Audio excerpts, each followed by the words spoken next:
എൻ്റെ Mathrubhumi books publish ചെയ്ത 4ാമത്തെ പുസ്തകമായ ആനയും പുലിയും ഇല്ലാത്ത കഥ എന്ന ബാലസാഹിത്യ പുസ്തകമാണ് ഈ സെഷൻ്റെ അടിസ്ഥാനം.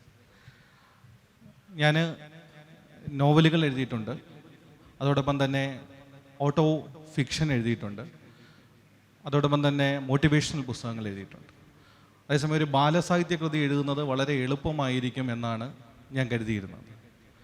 പക്ഷേ ബാലസാഹിത്യ കൃതി എഴുതുക എന്നുള്ളത് ഒരു ഭാരിച്ച ചുമതലയാണ് എന്ന് എനിക്ക് മനസ്സിലായത് ബാലഭൂമിയിൽ ഇതിൻ്റെ ആദ്യത്തെ 2-3 അധ്യായങ്ങൾ പബ്ലിഷ് ചെയ്ത് വന്നപ്പോഴാണ്.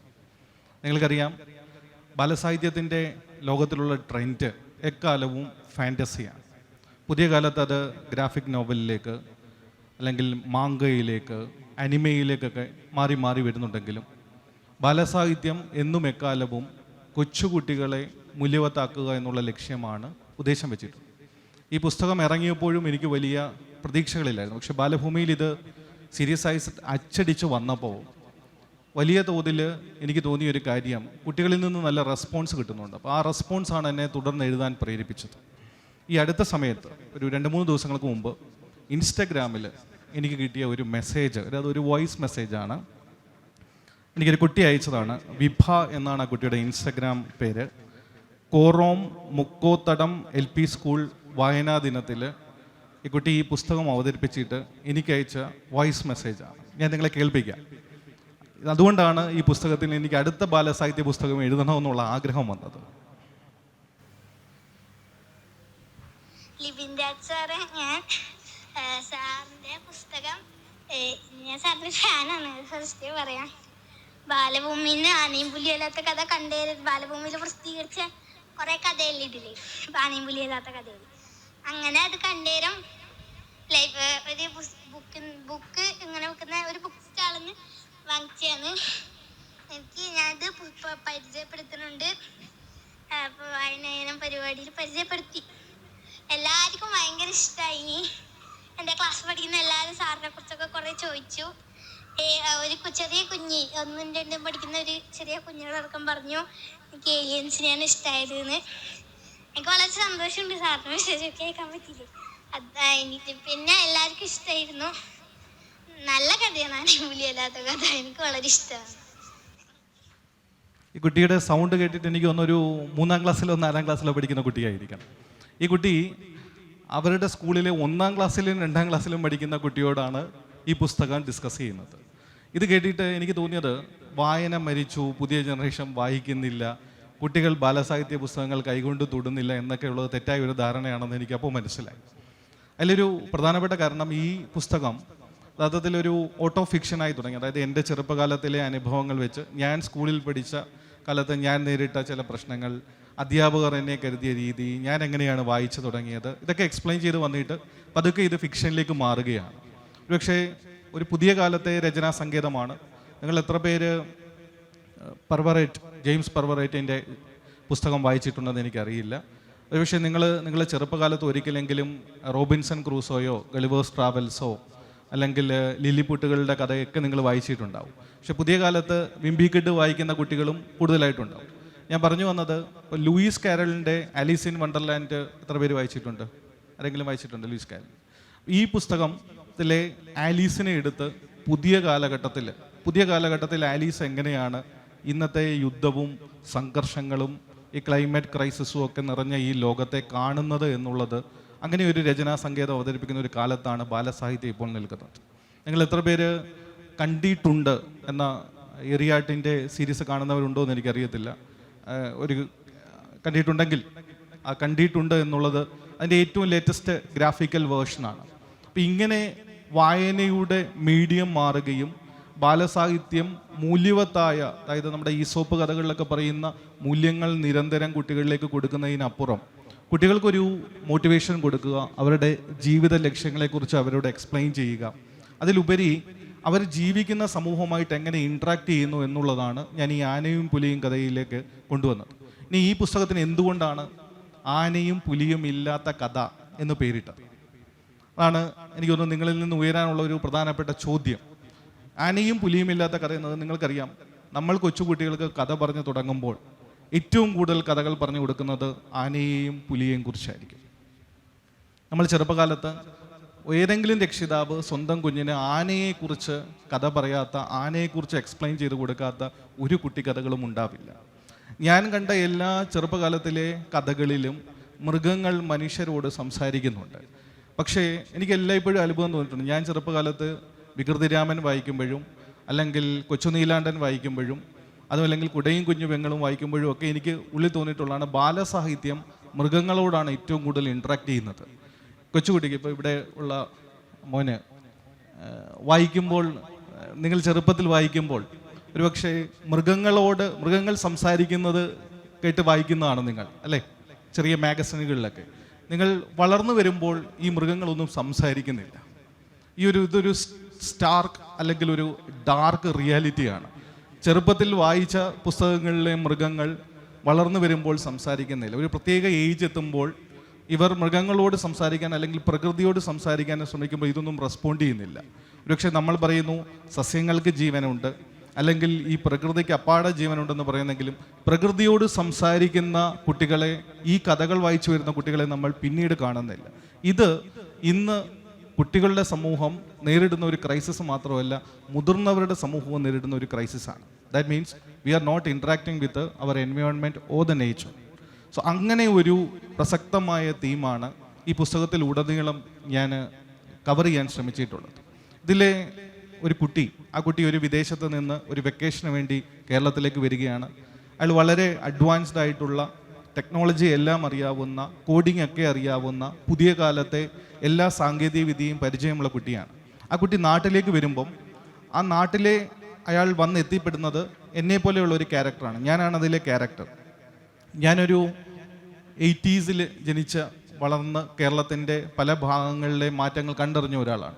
അപ്പോൾ എന്നെ സംബന്ധിച്ച് പ്രത്യേകിച്ച് ഒരു സിവിൽ സർവൻറ്റിൻ്റെ അടുക്കൽ ഒരു പുതിയ ജനറേഷനിലെ ഏകദേശം 20 വയസ്സ് വ്യത്യാസത്തിലുള്ള ഒരു കുട്ടി വരുമ്പോൾ ആ കുട്ടിയുടെ മനസ്സിലുണ്ടാവുന്ന തോട്ട്സും ഒരു മുതിർന്ന ഒരാളുടെ മനസ്സിലുണ്ടാവുന്ന തോട്ട്സും തമ്മിലുള്ള ഒരു തർക്കമാണ് ഈ കഥയുടെ അടിസ്ഥാനം. ആക്ച്വലി ഇതിന് കാരണം, ഞാൻ ജോലി ചെയ്യുന്ന സ്ഥലത്ത് എൻ്റെ കീഴിൽ ഒരു വിദേശത്ത് നിന്ന് ഒരു കുട്ടി പഠിക്കാൻ വന്നു. അപ്പോൾ ആ കുട്ടിക്ക് ഇൻറ്റേൺഷിപ്പ് ചെയ്യണം. ആ കുട്ടി 9ാം ക്ലാസ്സിലാണ് പഠിക്കുന്നത്. നിങ്ങൾ ആലോചിച്ച് നോക്കൂ, വിദേശ സ്കൂളുകളിൽ 9ാം ക്ലാസ്സിൽ പഠിക്കുന്ന കുട്ടികളെ ഇന്ത്യയിലെ പല സ്ഥാപനങ്ങളിലേക്ക് അവിടുത്തെ സ്കൂളുകൾ ഇൻറ്റേൺഷിപ്പിന് അയക്കുന്നു. നമ്മുടെ എത്ര കുട്ടികളെ നമ്മൾ നമ്മുടെ സ്ഥാപനങ്ങളിൽ ഇൻറ്റേൺഷിപ്പിന് അയക്കുന്നുണ്ട്. അപ്പോൾ ഈ കുട്ടി എൻ്റെ അടുക്കൽ ഏകദേശം 15 ദിവസം വർക്ക് ചെയ്തു. 15 ദിവസം. ഇപ്പോൾ അദ്ദേഹത്തിന് അറിയേണ്ടത് ഒരു സിവിൽ സർവൻറ്റ് എങ്ങനെയാണ് ജീവിക്കുന്നത്, ഒരു സിവിൽ സർവൻറ്റിൻ്റെ ലൈഫ് എന്താണ്, അയാൾ എന്തോരം ടെൻഷൻസ് ഒക്കെ എടുക്കുന്നുണ്ട്, അയാൾ എങ്ങനെയാണ് പ്രശ്നങ്ങളെ അഭിമുഖീകരിക്കുന്നത് തുടങ്ങിയ കാര്യങ്ങളാണ്. അപ്പോൾ ഇതിനെക്കുറിച്ചെല്ലാം കഴിഞ്ഞിട്ട് ആ കുട്ടി തിരികെ പോയപ്പോൾ എന്നോട് പറഞ്ഞത്, ആ കുട്ടി മനസ്സിലാക്കിയൊരു പ്രധാനപ്പെട്ട കാര്യം ഇവിടെ പ്രശ്നങ്ങളുടെ കൂമ്പാരമാണ്. ആ കുട്ടിയുടെ ജീവിതത്തിൽ ഇന്നേ വരെ ഇത്രയധികം പ്രശ്നങ്ങൾ അയാൾ കണ്ടിട്ടില്ല. അപ്പോൾ അയാൾ ചോദിച്ചത്, ഞാൻ ഒരിക്കലും എനിക്കിങ്ങനെ ഒരു പ്രൊഫഷൻ കിട്ടിയാൽ ഞാൻ ഈ പ്രൊഫഷനിൽ വന്ന് ജോയിൻ ചെയ്യത്തില്ല. ഓക്കെ, എനിക്ക് വേറെ എത്രയോ നല്ല പ്രൊഫഷൻസ് ഉണ്ട്. ഇത്രയധികം ടെൻഷൻസ് എടുക്കേണ്ട, ഇത്രയധികം പ്രശ്നങ്ങൾ പരിഹരിക്കേണ്ട ഒന്നും ആവശ്യമില്ല, അത്രയും ടെൻഷനൊന്നും ആവശ്യമില്ല. അപ്പോൾ പുതിയ കാലത്തെ കുട്ടികളുടെ മൈൻഡ് സെറ്റ് എത്രത്തോളം മാറി എന്നാണ് ഞാൻ ആലോചിച്ചത്. കാരണം ഞങ്ങളുടെ ജനറേഷൻ ഈ പ്രശ്നങ്ങളെ എങ്ങനെ നേരിടാം, അതിനെ നേരിടുന്നതിൽ സന്തോഷം കണ്ടെത്തുമ്പോൾ പുതിയ ജനറേഷൻ പറയുകയാണ്, ഈ പ്രശ്നങ്ങളെ ഒന്നും നേരിടേണ്ട കാര്യമില്ല, ഇതിനേക്കാൾ കംഫർട്ടബിളായ എത്രയോ വേസ് വേറെയുണ്ട്. അപ്പോഴാണ് എനിക്ക് മാതൃഭൂമിയിൽ നിന്ന് കോൾ വരുന്നത്, ബാലഭൂമിയിൽ ഒരു പങ്ക്തി ചെയ്യാമോ. അപ്പം ഞാൻ ഈ കുട്ടിയെ ക്യാരക്ടർ ചെയ്ത് ഒരു പുസ്തകം മനസ്സിൽ കാണുകയും ആദ്യം ഞാൻ എഴുതി തുടങ്ങിയ എൻ്റെ അനുഭവങ്ങളാണ്, ഞാൻ സ്കൂളിൽ പഠിച്ച അനുഭവങ്ങൾ.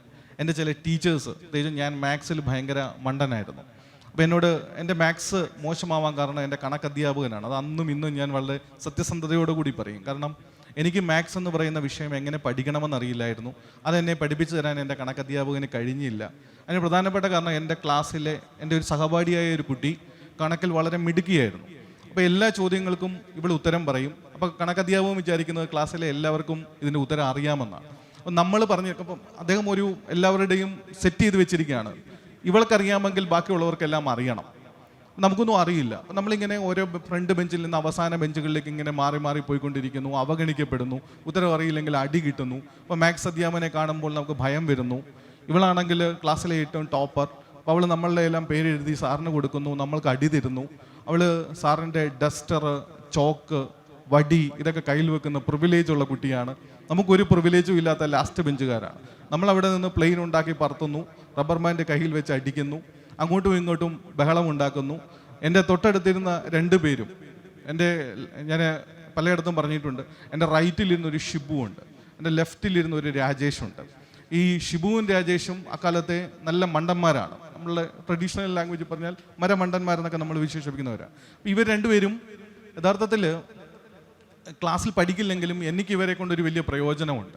ഷിബു നല്ല തടിയുള്ള ആളാണ്, ഞാൻ അന്നൊരു എലുമ്പനാണ്. അപ്പോൾ എന്നെ ആരെങ്കിലും ബുള്ളിങ് ചെയ്ത് കഴിഞ്ഞാൽ ഷിബു അവൻ്റെ മുമ്പിൽ കയറി ഇങ്ങനെ നിൽക്കും. അപ്പോൾ ഷിബുവിൻ്റെ തടി കണ്ടിട്ട് ആരും നമ്മളെ കയറി ഉപദ്രവിക്കാൻ വരില്ല. അതിന് പ്രത്യുപകാരം ചെയ്യേണ്ടത് എല്ലാ എക്സാമിലും ഷിബുവിനെ ജയിപ്പിക്കണം, ഉത്തരം കാണിച്ചു കൊടുത്ത് ജയിപ്പിക്കണം.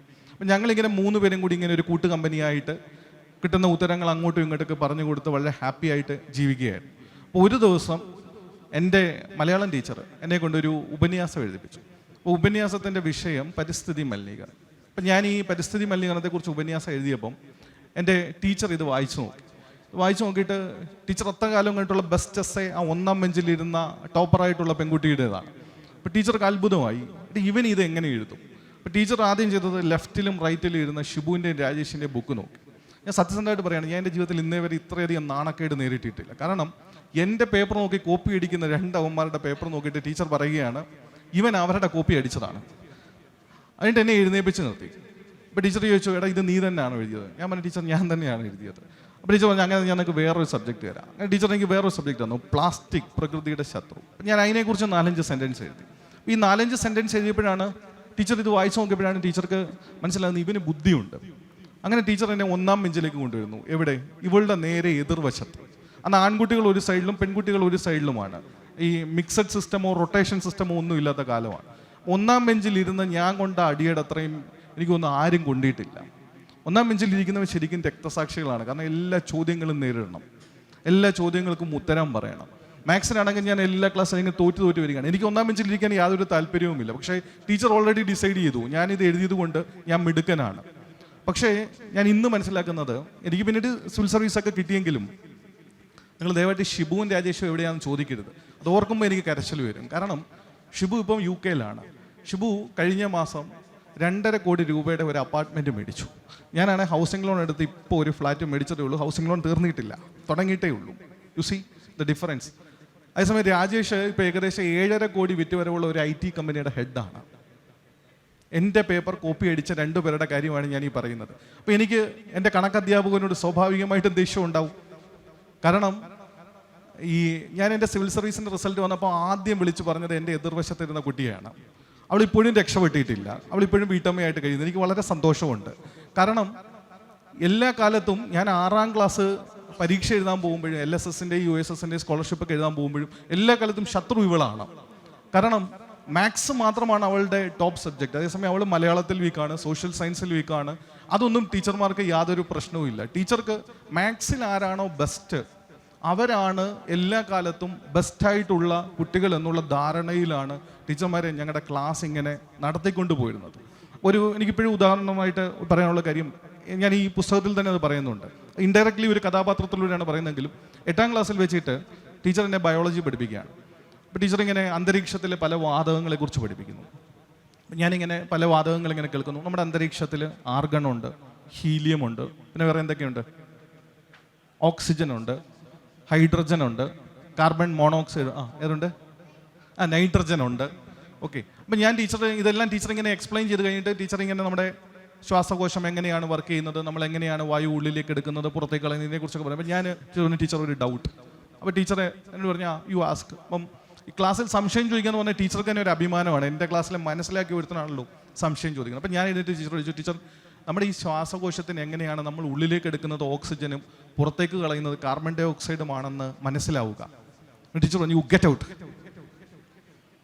അപ്പം ഞാൻ ക്ലാസ്സിൻ്റെ വെളിയിൽ ഇറങ്ങി നിന്നു. അപ്പോൾ എൻ്റെ ക്ലാസ് നിങ്ങൾക്ക് അറിയാമല്ലോ, പഴയ കാലത്ത് ഹെഡ് മിസ്ട്രസ് ഒരു ചൂരലും എടുത്ത് ആരെങ്കിലും ക്ലാസ് മുറിയുടെ വെളിയിൽ ഇറങ്ങുന്നതെന്ന് അറിയാൻ വേണ്ടി ഇങ്ങനെ ഒരു സർക്കിട്ട് പോകാറുണ്ട്.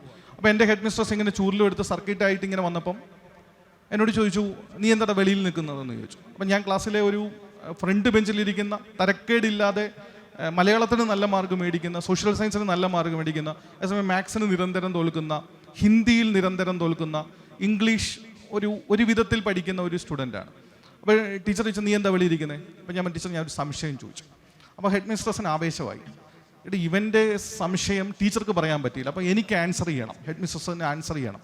അപ്പോൾ ഹെഡ് മിസ്ട്രസ് പറഞ്ഞാൽ യു ആസ്ക് ദ ക്വസ്റ്റ്യൻ. അപ്പോൾ ഞാൻ ടീച്ചറോട് ഇതേ ചോദ്യം തന്നെ റിപ്പീറ്റ് ചെയ്ത് പറ്റി ചോദിച്ചു, നിനക്ക് ഈ ചോദ്യം അല്ലാതെ വേറെ ഒരു ചോദ്യവും ചോദിക്കാനില്ലേ? അപ്പം അന്ന് എനിക്കൊരു മനസ്സിലായ പ്രധാനപ്പെട്ട കാര്യം, ചോദ്യം ചോദിക്കുന്ന കുട്ടികളെ പലപ്പോഴും ടീച്ചർമാർക്ക് ഇഷ്ടമല്ല. ടീച്ചർമാർക്ക് ഇഷ്ടമുള്ള, ടീച്ചർമാർക്ക് അറിയാവുന്ന ചോദ്യങ്ങൾ ചോദിക്കുന്ന കുട്ടികളെയാണ് ടീച്ചർമാർക്ക് എല്ലായ്പ്പോഴും ഇഷ്ടം. അതിനങ്ങേപ്പുറത്തേക്ക് നീ ഇത് വായിക്കണമെന്നോ, അല്ലെങ്കിൽ ഇങ്ങനെ ഒരു ടെക്സ്റ്റ് ബുക്ക് ഉണ്ട്, അല്ലെങ്കിൽ അന്ന് യൂട്യൂബൊന്നും വ്യാപകം അല്ലെങ്കിൽ കൂടി പുതിയ കാലത്ത് ഇങ്ങനെ ഒരു വീഡിയോ ഉണ്ട്, നീ ഇത് പോയി കാണണം എന്നു പറയുന്ന അധ്യാപകരുടെ ഒരു തലമുറ അക്കാലത്ത് ഇല്ലായിരുന്നു. പക്ഷെ ഞാൻ ഇതിലൂടെ, ഈ പുസ്തകത്തിലൂടെ അഡ്രസ്സ് ചെയ്യാൻ ശ്രമിക്കുന്നത് അങ്ങനെ ക്ലാസ് മുറിയിൽ നിന്ന് പുറത്തേക്ക് പോകുന്ന ഒരു കുട്ടിയാണ്. ഇതിലെ കുട്ടി ടെക്നോളജി ഉപയോഗിച്ച് ആ കുട്ടി സ്കൂളിലെ പല പ്രശ്നങ്ങൾ പരിഹരിക്കുന്നുണ്ട്. ഒരു കുട്ടിയെ കാണാതെ പോകുമ്പോൾ ആ കുട്ടിയുടെ ലൊക്കേഷൻ കണ്ടെത്താൻ GPS ഉപയോഗിക്കാമെന്ന് ഈ കുട്ടിയാണ് അവരുടെ അധ്യാപകരോട് പറയുന്നത്. ഒരുപക്ഷെ എനിക്കിപ്പോഴും ഓർമ്മയുണ്ട്, ഞാൻ സർവീസിൽ ജോയിൻ ചെയ്ത സമയത്ത് 2 അനുഭവങ്ങളുണ്ട്. ഞാൻ ആദ്യമായിട്ട് സിവിൽ സർവീസിൽ ജോയിൻ ചെയ്ത സമയത്ത് മധുരയിൽ എനിക്ക് ട്രെയിനിങ് പോസ്റ്റിംഗ് കിട്ടിയിരുന്നു. ഞാൻ മധുരയിൽ ജോയിൻ ചെയ്ത സമയത്ത് ഞാൻ ജൂനിയർ ഓഫീസറാണ്. അപ്പോൾ എൻ്റെ സീനിയർ ഓഫീസർ ഒരു പ്രൊമോട്ടീവ് ഓഫീസറാണ്. അപ്പോൾ അദ്ദേഹത്തിന് ഞങ്ങളുടെ മിനിസ്ട്രിയിലേക്ക് ഒരു ഡാറ്റ അയക്കണം. അപ്പോൾ മിനിസ്ട്രിയിൽ നിന്ന് ഒരു സൂപ്പർ ഓഫീസർ വിളിച്ചിട്ട് പറയുകയാണ്, സൂപ്പർ ബോസ് വിളിച്ചിട്ട് പറയുന്നു, ഡാറ്റ ടെലിഗ്രാമിൽ അയക്കുമെന്ന് പറയും. അപ്പോൾ ഇദ്ദേഹം ഒരു തമിഴ് ഓഫീസറാണ്. അപ്പം ഞാൻ മുമ്പിലിരിക്കുകയാണ്. അപ്പോൾ എന്നോട് അദ്ദേഹം പറയുകയാണ്, സാർ മാഡം ടെലിഗ്രാമിൽ അനുപ്പാൻ ചൊല്ലിയിരിക്കുക സാർ, இந்த കാലത്തിൽ എങ്ക സാർ ടെലിഗ്രാം. അപ്പം ഞാൻ പറഞ്ഞു, സാർ ആ ടെലിഗ്രാം അല്ല സാർ, ഇപ്പോൾ ഒരു ആപ്പ് വന്നിട്ടുണ്ട് സാർ, അതിലയക്കാനാണ് മാഡം പറയുന്നത്. അപ്പോൾ പറഞ്ഞു, സാർ പറഞ്ഞു അപ്പടിയാ, അപ്പം നീങ്ക അനുപ്പുങ്കേ. എനിക്ക് എപ്പോഴാണ് മനസ്സിലായത്, ടെലഗ്രാം എന്നാൽ പഴയ കാലത്തെ ടെലഗ്രാം ആണെന്ന് ധരിച്ചു വച്ചിരിക്കുന്ന ഓഫീസർമാരുള്ള കാലത്താണ് നമ്മൾ ജീവിക്കുന്നത്. അപ്പോൾ ടെക്നോളജിയുമായിട്ട് യാതൊരു ബന്ധവുമില്ല. ഇതേപോലെ തന്നെ എൻ്റെ ഒരു ബോസിൻ്റെ അടുക്ക ഞാൻ ജോലി ചെയ്യുമ്പം ബോസ് രാവിലെ എല്ലാവരെയും വിളിച്ച് ഫയർ ചെയ്യുകയാണ്, എല്ലാവരെയും പല പ്രശ്നങ്ങളുടെ തുടക്കത്തിൽ. അപ്പോൾ അദ്ദേഹം എല്ലാവരെയും ഇങ്ങനെ ഫയർ ചെയ്തിട്ട് പെട്ടെന്ന് എന്നെ വിളിപ്പിച്ചു. ഞാൻ ചെന്നു. ഇപ്പോൾ സ്വാഭാവികമായിട്ടും എന്തെങ്കിലും ഒരു പ്രശ്നം പരിഹരിക്കുക എന്നുള്ളതാണ് നമ്മുടെ ചുമതല. അപ്പോൾ ഞാനിത് അദ്ദേഹത്തിന് മുമ്പിൽ ചെന്നിരുന്നപ്പം അദ്ദേഹം പറഞ്ഞു, ലിപിൻ യു സിറ്റ്. അപ്പോൾ ഞാൻ അവിടെ ഇരുന്നു, 5 മിനിറ്റ് ഇരുന്നു. അപ്പോൾ അദ്ദേഹം ഇങ്ങനെ വളരെ ഗൗരവമായിട്ട് അദ്ദേഹത്തിൻ്റെ മുമ്പിലുള്ള ലാപ്ടോപ്പിൽ എന്തൊക്കെയോ നോക്കുന്നു. അങ്ങനെ കുറച്ച് നേരം അദ്ദേഹം ഇങ്ങനെ നോക്കി നിന്ന് ഒരു 5-6 മിനിറ്റ് കഴിഞ്ഞപ്പം അദ്ദേഹം എൻ്റെ മുഖത്തേക്ക് നോക്കിയിട്ട് പറഞ്ഞു, ലിപിൻ ടെൽ മീ. അപ്പോൾ ഞാൻ ചോദിച്ചു, സാർ എന്നെയാണ് വിളിപ്പിച്ചത്. അപ്പോൾ അതെങ്ങനെ വളരെ റിലാക്സ്ഡ് ആയിട്ട് കൂളായിട്ട് ചിരിച്ചിട്ടിരിക്കുന്നു. അപ്പോൾ ഒരു 10-15 മിനിറ്റ് മുമ്പ് പൊട്ടിത്തെറിച്ച് ദേഷ്യപ്പെട്ട ഓഫീസറാണ് നമ്മുടെ മുമ്പിലുള്ള കൂളായിട്ട് നിൽക്കുന്നത്. അപ്പോൾ ഞാനിങ്ങനെ അദ്ദേഹം എന്താണ് ഈ കമ്പ്യൂട്ടർ ചെയ്യുന്നത് ഇങ്ങനെ നോക്കിയപ്പം അദ്ദേഹം കാണുന്നത് മിക്കി മൗസിൻ്റെ കാർട്ടൂൺ കാണുകയാണ്. സോ അപ്പോൾ എനിക്ക് മനസ്സിലായി, വളരെ സീരിയസ് ആയിട്ട് ജീവിക്കുന്നവർ പോലും അവരുടെ ജീവിതത്തിൽ റിലാക്സ് ചെയ്യാൻ വേണ്ടി ബാലസാഹിത്യ പുസ്തകങ്ങൾ അല്ലെങ്കിൽ കാർട്ടൂണുകൾ കാണുന്നുണ്ട്.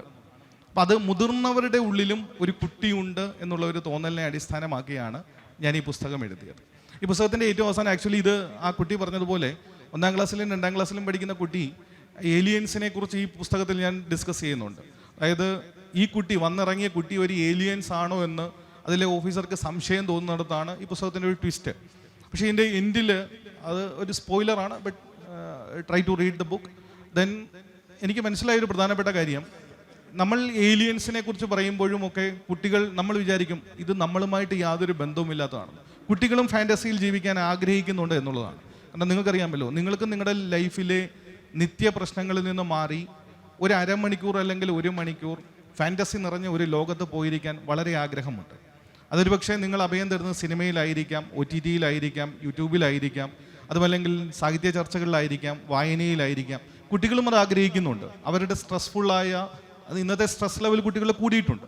അപ്പോൾ സ്വാഭാവികമായിട്ടും അവർക്ക് അനുയോജ്യമായ ഫാൻറ്റസി കലാനുസൃതമായിട്ട് ക്രിയേറ്റ് ചെയ്യുക എന്നുള്ളതാണ് പുതിയ കാലത്തെ രചനാ സങ്കേതമെന്ന് ഞാൻ ഉറച്ചു വിശ്വസിക്കുന്നു.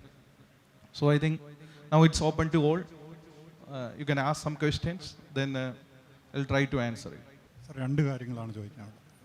സാറിൻ്റെ മാർഗരീറ്റ എന്ന നോവലുണ്ട്. ആ നോവലിൻ്റെ ഇതിവൃത്തത്തിൽ ഈ മാത്തമാറ്റിക്കൽ കാൽക്കുലേഷൻ്റെ ആവശ്യമുണ്ടായിരുന്നു. അത് കുറച്ചുകൂടെ ആ നോവലിനെ കുറച്ചുകൂടെ സങ്കീർണമാക്കിയില്ലേ? പിന്നെ അതേപോലെ ഇതിനകത്ത് ഈ കഥയിൽ അവസാനം ആ ജീനിയസ് ആയിട്ടുള്ള കുട്ടി അന്യഗ്രഹ ജീവിയാണെന്നുള്ള തരത്തിലാണ് കഥ അവസാനിപ്പിക്കുന്നത്. അപ്പോൾ അത് നമുക്കൊരു നിരാശ ഉണ്ടാക്കുന്ന ഒരു സംഭവമല്ലേ? അത് നമ്മുടെ നാട്ടിലുള്ള ഒരു കുട്ടിയായിരുന്നു എന്ന് പറഞ്ഞിരുന്നെങ്കിൽ കുറച്ചുകൂടെ നമുക്ക് സന്തോഷം തോന്നിയേനെ എന്ന് മകൾ പറഞ്ഞു. ഇതിൽ ഒന്നാമത്തെ ചോദ്യം, എന്തിനാണ് ആദ്യത്തെ നോവലിൽ മാത്തമാറ്റിക്സ് ഉൾപ്പെടുത്തിയെന്നത്? അതിൻ്റെ ചോദ്യം എൻ്റെ ഫസ്റ്റ് പാർട്ടിൽ കിടപ്പുണ്ട്. ഞാൻ മാക്സുമായിട്ട് എല്ലാ കാലത്തും മൽപ്പിടുത്തം നടത്തിയിട്ടുള്ള ആളാണ്. ലാംഗ്വേജുമായിട്ടും മൽപ്പിടുത്തം നടത്തിയിട്ടുണ്ട്. ഉദാഹരണത്തിന് ഇംഗ്ലീഷ് എടുക്കുകയാണെങ്കിൽ ഞാൻ ലോകരാജ്യങ്ങൾ പലതും സിവിൽ സർവീസ് ട്രെയിനിങ്ങിൻ്റെ ഭാഗമായിട്ട് വിസിറ്റ് ചെയ്തിട്ടുണ്ട്. ഞാൻ പോയ ഒരു സ്ഥലത്തും ഒരു ഇംഗ്ലീഷുകാരനും നോട്ട് ഓൺലി ഉപയോഗിക്കുമ്പോൾ ബട്ട് ഓൾസോ ഉപയോഗിക്കുന്ന ഒരു ഇംഗ്ലീഷുകാരനെ, നോ സൂണർ ഉപയോഗിക്കുമ്പോൾ ഡിഡും ദാനും ഉപയോഗിക്കുന്ന ഒരു ഇംഗ്ലീഷുകാരനെ, ബോത്ത് ഉപയോഗിക്കുമ്പോൾ ആൻഡ് മസ്റ്റായിട്ട് ഉപയോഗിക്കുന്ന ഒരു ഇംഗ്ലീഷുകാരനെ ഞാൻ കണ്ടിട്ടില്ല. ഹിന്ദി ഇനി എടുക്കുകയാണെങ്കിൽ ഹിന്ദിയിൽ മേം ഉപയോഗിക്കുമ്പോൾ ഹും ഉപയോഗിക്കണമെന്ന് എന്നെ പഠിപ്പിച്ച ഒരു ഹിന്ദി ടീച്ചറുണ്ട്. ഞാൻ ഇന്ത്യയിലെ ഒരുമാതിരിപ്പെട്ട എല്ലാ സ്റ്റേറ്റിലും ഈ സിവിൽ സർവീസിൻ്റെ ഭാരത് ദർശൻ്റെ ഭാഗമായിട്ട് പോയിട്ടുണ്ട്, ട്രെയിനിങ്ങിൻ്റെ ഭാഗമായിട്ട് പല ഗ്രാമങ്ങളിലും താമസിച്ചിട്ടുണ്ട്. പക്ഷെ ഇവിടെയെങ്ങും ഒരിക്കൽ പോലും മേം ഉപയോഗിക്കുമ്പോൾ ഹും ഉപയോഗിക്കുന്ന ഒരു ഹിന്ദിക്കാരനെ ഞാൻ കണ്ടിട്ടില്ല. അപ്പോൾ യഥാർത്ഥത്തിൽ മാത്സ് എന്നതും ഇതേപോലെ തന്നെയാണ്. ഞാൻ മനസ്സിലാക്കിയൊരു കാര്യം, മനസ്സിലാക്കി കഴിഞ്ഞാൽ വളരെ എളുപ്പത്തിൽ പഠിച്ചെടുക്കാൻ പറ്റുന്ന ഒരു സബ്ജക്റ്റാണ് മാത്തമാറ്റിക്സ്. ഇതെനിക്ക് മനസ്സിലായത് ഞാൻ 9ാം ക്ലാസ്സിൽ പഠിക്കുമ്പോൾ ചെറിയ ക്ലാസ്സിലെ മാത്തമാറ്റിക്സ് ബുക്സ് എടുത്ത് നോക്കുമ്പോൾ ഇത് വളരെ എളുപ്പമാണ്. ഉദാഹരണത്തിന് നിങ്ങൾ 9ാം ക്ലാസ്സിൽ പഠിക്കുന്ന ഒരാൾ 5ാം ക്ലാസ്സിലെ മാത്തമാറ്റിക്സ് പുസ്തകം എടുത്ത് നോക്കുകയാണെങ്കിൽ എന്തായിരിക്കും? വളരെ സിമ്പിളായിരിക്കും. അതേസമയം നിങ്ങൾ 5ാം ക്ലാസ്സിൽ പഠിക്കുന്ന സമയത്തോ ഇത് ടഫാണ്. അപ്പോൾ സ്വാഭാവികമായിട്ടും ഇത് നിങ്ങളുടെ age grows, then you love mathematics or you align with mathematics, ആ ഒരു ലെവലിലേക്ക് നിങ്ങൾ എത്തിച്ചേരും. ഇതിലെ മാർഗരീറ്റയിൽ ഞാനിത് ഉപയോഗിക്കാനുള്ള പ്രധാനപ്പെട്ട കാരണം നമ്മുടെ ജീവിതത്തിൽ പറയുന്ന പല കാര്യങ്ങളും മാത്സുമായിട്ട് വളരെ ലിങ്ക്ഡ് ആണ്. ഉദാഹരണത്തിന് ചാക്രികം അല്ലെങ്കിൽ പ്രോബബിലിറ്റി, സാധ്യത എന്ന അനുമാനം എന്നൊക്കെ പറയുന്ന പല കാര്യങ്ങളും, മീഡിയൻ അല്ലെങ്കിൽ ഒരുപക്ഷെ ഇക്വേഷൻ, സമവാക്യം എന്ന് പറഞ്ഞ സമം പോലും നമ്മുടെ ജീവിതവുമായിട്ട് ഫിലോസഫിയുമായിട്ട് ബന്ധമുള്ളതാണ്. അപ്പോൾ ആ നോവലിന് അങ്ങനെ ഒരു തീം കൊടുക്കണം, അതൊരു പുതുമ നൽകണം എന്നുള്ള അർത്ഥത്തിലാണ് മാത്സ് ഉപയോഗിച്ചത്. മറ്റൊന്ന്, എനിക്ക് മാത്സ് അറിയില്ല എന്ന് നീണ്ടകാലം ആളുകൾ വിശ്വസിച്ചിരുന്നു. അപ്പോൾ എനിക്ക് മാത്സും അറിയാം, കാരണം ഞാൻ ഇതേ മാത്സിൽ തോറ്റ ഞാൻ 10ാം ക്ലാസ്സിലെ മോഡൽ പരീക്ഷയ്ക്ക് 13 മാർക്ക് മേടിച്ച് ഞാൻ മാത്തമാറ്റിക്സിന് ഭംഗിയായിട്ട് തോറ്റ ആളാണ്. ഇതേ ഞാൻ പിൽക്കാലത്ത് 2010 വരുമ്പോൾ ബാങ്കിലാണ് ജോലി ചെയ്തത്. അക്കങ്ങളുടെ ഇടയിലാണ് ഞാൻ ജോലി ചെയ്തത്. 3 കൊല്ലക്കാലം ഞാൻ ബാങ്കിൽ ഓഫീസറായിട്ട് വർക്ക് ചെയ്തു. അപ്പോൾ സ്വാഭാവികമായിട്ടും മാത്സ് ഞാൻ പിൽക്കാലത്ത് പഠിച്ചെടുത്തതാണ്. അതേസമയം എന്നെ സ്കൂളിൽ പഠിപ്പിച്ച അധ്യാപകരിൽ നിന്നല്ല ഞാൻ മാത്സ് പഠിച്ചത്. സോ അത് നോവലിൻ്റെ സംഗതത്തിലേക്ക് കൊണ്ടുവന്നേ ഉള്ളൂ. രണ്ടാമത്തേത്, ഞാൻ പറഞ്ഞല്ലോ, കുട്ടികളുടെ ഫാൻറ്റസി എന്ന് പറയുന്നത് പുതിയ കാലത്ത് തുടക്കത്തിലെ അന്യഗ്രഹ ജീവികൾ വരുന്ന നോവലുകളുണ്ട്, ബാലസാഹിത്യ കൃതികളുണ്ട്. സോ ഞാനതിനെ ആ അഭിപ്രായത്തെ ബഹുമാനിക്കുന്നു, ഒരു ഫീഡ്ബാക്കായിട്ട് എടുക്കുന്നു. ഇതൊരു അന്യഗ്രഹ ജീവിയാണോ അല്ലയോ എന്നുള്ളൊരു സംശയം വെച്ചിട്ടാണെന്ന് തോന്നുന്നു എനിക്ക് ആ പുസ്തകം അവസാനിപ്പിക്കുന്നത്. ഒരുപക്ഷെ ചിലർ അന്യഗ്രഹ ജീവികളാണെന്ന് പറയുന്നു, ചിലർ അന്യഗ്രഹ ജീവികൾ അല്ല എന്നും പറയുന്ന ചില വേർഷൻസ് അതിലുണ്ട്. So anyway, I will try to improve in my next book. പക്ഷേ അടുത്ത ബാലസാഹിത്യ കൃതി എഴുതണമെന്ന് എനിക്ക് ആഗ്രഹമുണ്ടെങ്കിലും എനിക്ക് നല്ല ഭയമുണ്ട്. കാരണം കുട്ടികൾ നന്നായിട്ട് വായിക്കുന്നവരാണ്. പ്രത്യേകിച്ചും ബാലസാഹിത്യത്തിലെ കുറ്റാന്വേഷക നോവലുകൾ വരുന്നു, ബാലസാഹിത്യത്തിലെ യാത്രാവിവരണങ്ങൾ വരുന്നു, വേൾഡ് ലിറ്ററേച്ചറിലെ മാറ്റങ്ങളാണ്. പക്ഷേ മലയാളത്തിൽ ഇങ്ങനത്തെ മാറ്റങ്ങൾ ഉണ്ടായിട്ടില്ല. എനിക്ക് എഴുതുകയാണെങ്കിൽ കുട്ടികൾക്ക് വേണ്ടി കുട്ടികളുടെ ഒരു യാത്രാവിവരണം എഴുതണമെന്ന് എനിക്ക് വലിയ ആഗ്രഹമുണ്ട്. അടുത്ത പുസ്തകം എന്തായാലും എ ചിൽഡ്രൻസ് ട്രാവലോഗ്. എനിക്കൊന്നു മലയാള പ്രസാധന ചരിത്രത്തിൽ അങ്ങനെയൊന്നും പുസ്തകങ്ങളുടെ രീതികൾ കൊണ്ടുവന്നിട്ടില്ല. ഒരുപക്ഷെ പുതിയ കാലത്ത് ബാലസാഹിത്യത്തിൽ നിന്ന് കുട്ടികൾ അകന്നു പോയതിന് കാരണം നല്ല ബാലസാഹിത്യ കൃതികൾ ഇല്ലാത്തത് കൊണ്ടുമാണ്. കാരണം നമ്മുടെ മുൻനിര സാഹിത്യകാരന്മാർ അവരുടെ ഫ്രീ ടൈമിൽ എഴുതുന്ന പുസ്തകമാണ് പലപ്പോഴും ബാലസാഹിത്യ പുസ്തകം. ബാലസാഹിത്യം അങ്ങനെ ആയിരിക്കരുത്. ബാലസാഹിത്യം വളരെ ഗൗരവമായിട്ട് എഴുതേണ്ട ഒരു മേഖലയാണ്. കാരണം നിങ്ങൾ ശ്രദ്ധിച്ചു കഴിഞ്ഞാൽ ബിംബി കിഡൊക്കെ വായിക്കുന്നവരുടെ മാർക്കറ്റ് വളരെ വലുതാണ്. റസ്കിൻ ബോണ്ടിന് ഇപ്പോഴും ഞാൻ കഴിഞ്ഞ ആഴ്ച ഡൽഹി വേൾഡ് ബുക്ക് ഫെയറിലുണ്ടായിരുന്നു. അപ്പോൾ അതിൽ റസ്കിൻ ബോണ്ടിൻ്റെ പുസ്തകങ്ങൾക്കുള്ള മാർക്കറ്റ് മാത്രം എടുത്താൽ കേരളത്തിലെ ഒരു മുൻനിര പബ്ലിഷേഴ്സിൻ്റെ ടോട്ടൽ മാർക്കറ്റിൻ്റെ അത്രയും തന്നെ വരും റസ്കിൻ ബോണ്ടിൻ്റെ പുസ്തകങ്ങൾ വിറ്റുപോകുന്നത്. ഹാരി പോട്ടർ ഞാൻ പറയാതെ തന്നെ നിങ്ങൾക്കറിയാം. അപ്പം ബാലസാഹിത്യത്തിന് മലയാളത്തിൽ മികച്ച സ്കോപ്പുണ്ട്. ഒരുപക്ഷെ പുതിയ കാലത്ത് ഫിക്ഷൻ ഡീൽ ചെയ്യുന്ന അതിനേക്കാൾ വലിയ സ്കോപ്പ് ബാലസാഹിത്യത്തിനുണ്ട്. അതേസമയം നമ്മൾ കുട്ടികളെ പലപ്പോഴും ഇവർ സ്ക്രീനിലാണ്, യൂട്യൂബിലാണ്, അല്ലെങ്കിൽ വെബ് സ്പേസിലാണ്. അതുകൊണ്ട് അവർക്ക് അത്തരം പുസ്തകങ്ങളും അത്തരം തീമുകളും ഇഷ്ടമാണെന്ന് കരുതി അവർ പലപ്പോഴും ഹാരി പോട്ടറും ടോയ്ലറ്റും അതുമല്ലെങ്കിൽ ഈ പുതിയ ബിംബി കിഡ് പോലെയുള്ള പുസ്തകങ്ങളും അനിമയും മാംഗയും ഒക്കെ അവർ വായിക്കുന്നതിന് കാരണം നമ്മുടെ ലിറ്ററേച്ചറിന് ഇത്തരത്തിലുള്ള നല്ല പുസ്തകങ്ങൾ പ്രൊഡ്യൂസ് ചെയ്യാൻ കഴിയാത്തതുകൊണ്ടാണ്. അല്ലെങ്കിൽ അത്തരം പുസ്തകങ്ങൾ മാർക്കറ്റ് ചെയ്യപ്പെടുന്നില്ല. ഉദാഹരണത്തിന് കേന്ദ്ര സാഹിത്യ അക്കാദമി അവാർഡ് കിട്ടിയ നമ്മളുടെ പ്രിയപ്പെട്ട എഴുത്തുകാരൻ സേതുവിൻ്റെ ചെക്കുട്ടി പാവ എന്ന് പറഞ്ഞൊരു ബാലസാഹിത്യ കൃതിയുണ്ട്. നിങ്ങൾ എത്ര പേരത് വായിച്ചിട്ടുണ്ട്? നല്ല മനോഹരമായ പ്രളയത്തെ അതിജീവിച്ചുകൊണ്ടുള്ള ഒരു പുസ്തകമാണ്. പക്ഷെ പ്രളയത്തെ അതിജീവിച്ചുകൊണ്ട് ക്ലൈമറ്റ് ക്രൈസിസിനെ കുറിച്ച്, നമ്മുടെ പ്രകൃതി ദുരന്തങ്ങളെക്കുറിച്ച് ഒക്കെ എഴുതുന്ന പുസ്തകങ്ങൾ, ബാലസാഹിത്യ കൃതികൾ ആരും ഗൗരവമായിട്ട് എഴുതുന്നില്ല എന്നുള്ളത് ഈ മേഖലയിലെ ഒരു വലിയ ദുഃഖമാണ്. ഇന്ന് കുട്ടികളുടെ മെൻ്റലേജ് വളരെ കൂടുതലാണ്. അപ്പം നമ്മളൊരു 5th സ്റ്റാൻഡേർഡ് 6th സ്റ്റാൻഡേർഡ് കുട്ടികൾക്ക് ഇന്ന് നിലവിലുള്ള ബാലസാഹിത്യ കൃതികൾ എടുത്ത് കൊടുത്തു കഴിഞ്ഞാൽ അവർ പറയും, മിസ് ഇത് കുഞ്ഞുമാവുകൾക്കുള്ള കഥയല്ലേ, ഇത് ആര് വായിക്കും? അപ്പം ആ മെൻ്റലേജ് മുന്നിൽ കണ്ടുകൊണ്ട് ഏത് രീതിയിൽ എഴുതണം, അല്ലെങ്കിൽ സത്യത്തിൽ കുട്ടികൾ ഇംഗ്ലീഷ് പുസ്തകങ്ങളിലേക്ക് കൂടുതൽ പോകാനുള്ള കാരണം മലയാളത്തിൽ ആ കുട്ടികളുടെ മെൻ്റലേജ് മനസ്സിലാക്കിക്കൊണ്ടുള്ള എഴുത്തുകൾ ഇല്ലാത്തത് കൊണ്ടാണോ എന്ന് ഞാൻ സംശയിച്ചു. ഞാൻ മാഡം പറഞ്ഞൊരു വളരെ വാലിഡ് പോയിൻ്റാണ്. പുതിയ കാലത്തെ അധ്യാപകരും ടെൻഷൻ അനുഭവിക്കുന്നുണ്ട്. പക്ഷേ പുതിയ കാലത്തെ അധ്യാപകർ എന്താണ് ടെൻഷൻ അനുഭവിക്കുന്നത്? സ്വന്തം ഹൗസിംഗ് ലോണിൻ്റെ EMI എങ്ങനെ തിരിച്ചടയ്ക്കും, കാർ ലോൺ എത്ര പെട്ടെന്ന് നേരത്തെ അടയ്ക്കാം, ഈ പുസ്തകങ്ങൾ എങ്ങനെ എത്ര പെട്ടെന്ന് എത്തിക്കാം, പിന്നെ ഇഷ്ടം പോലെ ഫെസ്റ്റിവലുകളിൽ കുട്ടികളെ എങ്ങനെ കൊണ്ടുപോകാം, അടുത്ത കലോത്സവത്തിന് എങ്ങനെ നമ്മുടെ സ്കൂളിന് 1ാം സ്ഥാനം കിട്ടാമെന്ന ഹെഡ് മാസ്റ്ററുടെ അല്ലെങ്കിൽ ഹെഡ് മിസ്ട്രസിൻ്റെ നിർബന്ധത്തിന് എങ്ങനെ തയ്യാറെടുക്കാം, ഈ പത്രങ്ങളും ബാക്കിയുള്ള സ്ഥാപനങ്ങളും ഒക്കെ നടത്തുന്ന മത്സരങ്ങളിൽ അല്ലെങ്കിൽ നാട്ടിലെ കോമ്പറ്റീഷനുകളിൽ കുട്ടികളെ എങ്ങനെ കൊണ്ടുപോകാം, ഗവൺമെൻറ് നടത്തുന്ന പല പരിപാടികളിൽ കുട്ടികളെ എങ്ങനെ കൃത്യസമയത്ത് എത്തിക്കാം തുടങ്ങിയ നിരവധി ടെൻഷനുകളിലാണ് നമ്മുടെ അധ്യാപകർ. കുട്ടികൾ മാത്രമല്ല ടെൻസ്ഡ്, നമ്മുടെ അധ്യാപകരും ടെൻസ്ഡാണ്. അതേസമയം എൻ്റെ പഴയ കാലത്തെ അധ്യാപകരാരും മോശക്കാരല്ല. കാരണം എനിക്കിപ്പോഴും ഓർമ്മയുണ്ട്, എനിക്ക് 10ാം ക്ലാസ്സിൽ എൻ്റെ ഒരു സോഷ്യൽ സയൻസ് ടീച്ചർ അവരുടെ മകൾക്ക് ഓർഡർ ചെയ്ത ഒരു ബാലമാസികയുടെ കോപ്പി എനിക്കും കൂടി ഓർഡർ ചെയ്യുമായിരുന്നു. അങ്ങനെ മനോഹരമായ ഓർമ്മകൾ. എൻ്റെ എല്ലാ അധ്യാപകരും മോശക്കാരെന്നൊന്നും ഞാൻ ഒരിക്കലും പറഞ്ഞിട്ടില്ല. എൻ്റെ ആദ്യത്തെ പുസ്തകം മാതൃഭൂമി പ്രസിദ്ധീകരിച്ച പാഠം 1 ആത്മവിശ്വാസത്തിൻ്റെ ഏകദേശം 26ഓളം പേജ് ഞാൻ എൻ്റെ അധ്യാപകർക്ക് വേണ്ടിയാണ് മാറ്റി വെച്ചിരിക്കുന്നത്.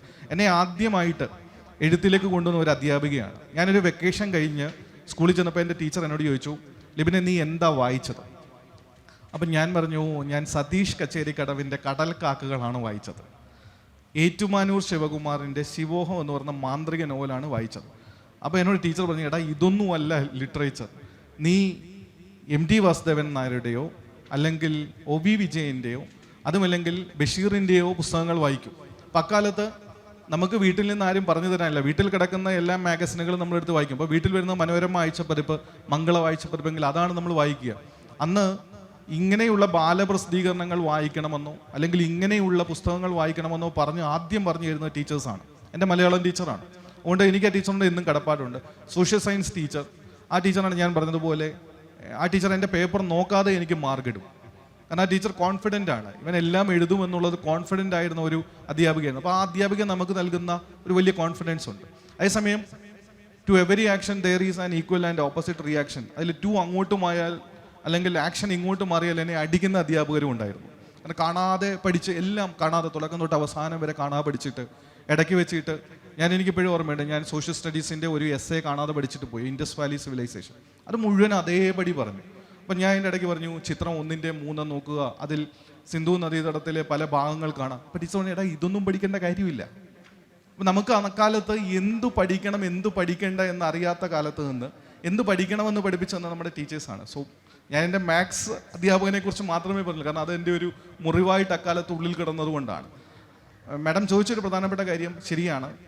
മലയാളത്തിലെ ബാലസാഹിത്യ പുസ്തകങ്ങൾ ഇപ്പോഴും ആനയിലും പുലിയിലും കടുവയിലും ഒക്കെ ബന്ധിക്കപ്പെട്ട് കിടക്കുകയാണ്. പുതിയ കാലത്ത് ഇപ്പോൾ ഉദാഹരണത്തിന് നിങ്ങൾക്കറിയാം, നമ്മുടെ കുട്ടികളുടെ ഏജ് അഡ്വാൻസിങ് ആണ്. ഉദാഹരണത്തിന് പെൺകുട്ടികൾക്ക് അവരുടെ അഡോളസൻസിന് മുമ്പ് തന്നെ അവരിൽ മാറ്റങ്ങൾ വരുന്നു. ആ മാറ്റങ്ങളെക്കുറിച്ച് ഡിസ്കസ് ചെയ്യുന്ന എത്ര ബാലസാഹിത്യ കൃതികളുണ്ട്. അങ്ങനെ ഒരു ബാലസാഹിത്യം എഴുതാൻ ആർക്കിവിടെ ധൈര്യമുണ്ട്? അപ്പോൾ നമ്മൾ ഫെമിലിയൽ വാല്യൂസ് അല്ലെങ്കിൽ നമ്മുടെ ചുറ്റുപാടുമുള്ള ബന്ധങ്ങളിൽ നമ്മളിങ്ങനെ ബന്ധിക്കപ്പെട്ട് കിടക്കുകയാണ്. ആ ബന്ധങ്ങളെ മുറിച്ച് കളഞ്ഞിട്ട് ഇപ്പോൾ പല ബാലസാഹിത്യ പുസ്തകങ്ങളും അഡൽട്ട് പുസ്തകങ്ങളുടെ ഒരു പോർഷൻസ് കൂടി, ഞാൻ ഇതിനെ ഒരു നെഗറ്റീവ് അർത്ഥത്തിലല്ല പറയുന്നത്, ശരീരത്തിലുണ്ടാകുന്ന മാറ്റങ്ങൾ, സമൂഹത്തിലുണ്ടാകുന്ന മാറ്റങ്ങൾ. ഇപ്പോൾ ഈ പുസ്തകത്തിൽ ഞാൻ ഒരു പോർഷനിൽ ഗുഡ് ടച്ച് ബാഡ് ടച്ചിനെ കുറിച്ച് പറയുന്നുണ്ട്. ഈ പുസ്തകത്തിൽ പറയുന്നുണ്ട്. നമ്മുടെ സ്കൂളുകളിൽ നമ്മുടെ അധ്യാപകർ ഈ അടുത്ത കാലത്താണ്, ഒരു 5-10 കൊല്ലമേ ആയിട്ടുള്ളൂ, ഗുഡ് ടച്ച് ബാഡ് ടച്ചിനെ കുറിച്ച് പഠിപ്പിക്കാൻ തുടങ്ങിയിട്ട്. അപ്പോൾ ബാലസാഹിത്യത്തിൽ ഗുഡ് ടച്ചിനെ കുറിച്ചും ബാഡ് ടച്ചിനെ കുറിച്ചും ഡിസ്കസ് ചെയ്യുന്ന പോലെ അഡോളസൻസ് ഏജിൽ അല്ലെങ്കിൽ കൗമാരത്തിന് മുമ്പേ, കൗമാരം എന്ന് പറയുന്നത് നമ്മുടെ കാലഘട്ടത്തിൽ സംഭവിക്കുന്നതിന്, ആ ജനറേഷനിൽ സംഭവിക്കുന്നതിനേക്കാൾ വളരെ നേരത്തെ സംഭവിക്കുന്ന ഒരു കാലഘട്ടത്തിൽ അതിനെക്കുറിച്ച് ബാലസാഹിത്യത്തിൽ എഴുതാൻ ധൈര്യമുള്ള ബാലസാഹിത്യകാരന്മാർ, അല്ലെങ്കിൽ അത്ര റെഫർ ചെയ്ത് ഒരു കുട്ടിയുടെ ശാരീരിക മാറ്റങ്ങൾ ഉണ്ടാകുന്നത്, അല്ലെങ്കിൽ ഒരു പെൺകുട്ടിയുടെ ആൺകുട്ടിയുടെ ശാരീരിക മാറ്റം ഉണ്ടാകുന്നത് ഈ ഏജിലാണ്. ഈ ഏജിലെ കുട്ടിക്ക് എഴുതുന്ന ബാലസാഹിത്യ പുസ്തകത്തിൽ ഈ മാറ്റം കൊണ്ടുവരണം എന്നുള്ള ഒരു പുസ്തകം ഞാൻ ഇതേവരെ കണ്ടിട്ടില്ല. ഞാൻ ഇപ്പോഴും കണ്ടിട്ടുള്ളത് പല പുസ്തകങ്ങളും നമ്മൾ ട്രഡീഷണൽ തീമുകളിൽ ബന്ധിക്കപ്പെട്ട് കിടക്കുകയാണ്. ഒരുപക്ഷെ അത്തരം തീമുകൾ വന്നു കഴിഞ്ഞാൽ അധ്യാപകർക്കും കുട്ടികൾക്കും കുറച്ചുകൂടി നമ്മുടെ പുസ്തകങ്ങളിലേക്ക് മടങ്ങി വരാൻ കഴിയുമെന്ന് ഞാൻ ഉറച്ചു വിശ്വസിക്കുന്നു.